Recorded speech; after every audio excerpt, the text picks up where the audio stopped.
मेरा नाम राम है और मैं पढ़ाई के सिलसिले में मुंबई रहने चला गया। अब एक कॉलेज में एडमिशन ले लिया था। बहुत ढूंढने के बाद मुझे एक फ्लैट किराए पर मिला। वहीं रहना था क्योंकि पढ़ाई मुझे वहीं से करनी थी। तो आसपास बहुत मुश्किलों से मुझे कोई फ्लैट मिला। उन ऊंची विक्टोरिया टेरेस में से जिन्हें सालों पहले स्टूडेंट्स के लिए छोटे छोटे हिस्सों में बांट दिया गया था। बाहर से वो मकान लगभग शाही लगता था। ऊंची खिड़कियां और वो लाल रंग की ईंटें और सामने लोहे की रेलिंग। लेकिन अंदर का हाल अलग ही था। बेहद पतली दीवारें, सीलन की हल्की गंध वाली कारपेट और लकड़ी वाला फर्श जो जरा सा हिलने पर मानो चीख उठता था। कमरा परफेक्ट नहीं था पर सस्ता था। एक स्टूडेंट के लिए जिसे हर कदम पर पैसे लगाने पड़े, उसके लिए तो लॉटरी जैसा होता है सस्ता फ्लैट मिलना। शुरू में तो सब सामान्य चला। हाँ, घर पुराना था, पाइपलाइन भी मुड़ी थी, लेकिन सब झेलने लायक था। असली सीन तो तब शुरू हुआ जब सर्दियां शुरू हुई।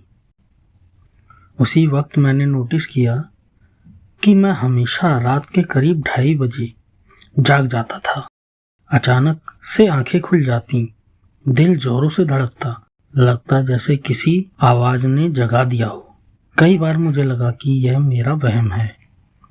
मेरे साथ एक रूममेट भी रहता था। मुझे लगता था कि यह आवाज उसकी थी, पर मैंने उस पर ज्यादा ध्यान नहीं दिया। अब इतने पुराने घर में लकड़ी का चरचराना कोई बड़ी बात नहीं थी, लेकिन इस आवाज में कुछ अलग था। बिल्कुल ऐसे जैसे कोई धीरे धीरे नाप तोल कर कदम रख रहा हो। मैंने अपने रूममेट से पूछा, हालांकि उम्मीद थी कि वह हंसेगा और कहेगा कि वह बस मजे ले रहा था, लेकिन उसके जवाब ने मेरे अंदर एक डर पैदा कर दिया। उसने कसम खाई कि वह रात में नहीं उठता, उसे तो गहरी नींद आती है और सुबह ही उसकी आंखें खुलती हैं। वह सच कह रहा था, क्योंकि सुबह तो ताले हमेशा अंदर से बंद मिलते थे। कोई बाहर नहीं गया था और ना ही कोई अंदर आया। हफ्ते तक यही चलता रहा। मेरी आंखें 2:30 बजे के आसपास खुलती, कुछ देर चरमराहट सुनता और फिर सन्नाटा। कभी कदमों की आवाज आधे गलियारे तक आकर रुक जाती, तो कभी मेरे कमरे तक पहुंच जाती। मैंने डर के मारे लैंप जलाकर सोना शुरू कर दिया, बल्कि रोशनी में दरवाजे के नीचे और भी गहरी परछाइयां दिखने लगी। और वहीं मुझे वो दिखने लगी, पैरों की परछाइयां। शुरू में लगा आंखें धोखा दे रही हैं, डर दिमाग से खेल रहा है। वो वहीं थी, बिल्कुल स्थिर, जैसे कोई दरवाजे के दूसरी ओर खड़ा हो। मैंने कभी दरवाजा खोलने की हिम्मत नहीं की। एक रात मैंने फैसला किया, आज हिम्मत करूंगा या फिर मूर्खता। मैं अपने बिस्तर पर सीधा बैठ गया, कंबल कसकर पकड़ लिया और इंतजार करने लगा, जैसे समय थम सा गया हो। ठीक 2:30 बजे फिर वही आवाज, चर चर, जैसे धीमे धीमे कदम लकड़ी के फर्श पर पड़ रहे थे। वह कदम चरचराहट के साथ मेरे दरवाजे तक पहुंचे थे। मैंने अपनी नजरें दरवाजे के नीचे की हल्की रोशनी पर गड़ा डाली। वो परछाइयां बदल गई। वो पीछे मुड़कर जाने की बजाय झुकने लगी, धीरे धीरे नीचे होती गई, जब तक वो बिल्कुल जमीन पर फैलकर लेट न गई, जैसे कोई दरवाजे के बाहर लेटकर मेरी हर आहट सुनने की कोशिश कर रहा था। उस रात मैंने एक पल भी आंखें नहीं झपकाई। सुबह की पहली हल्की रोशनी तक मैं बस उसी जगह घूरता रहा, और जब दिन निकला गलियारा खाली था। उसके बाद मैंने मान लिया कि यह सब हकीकत है।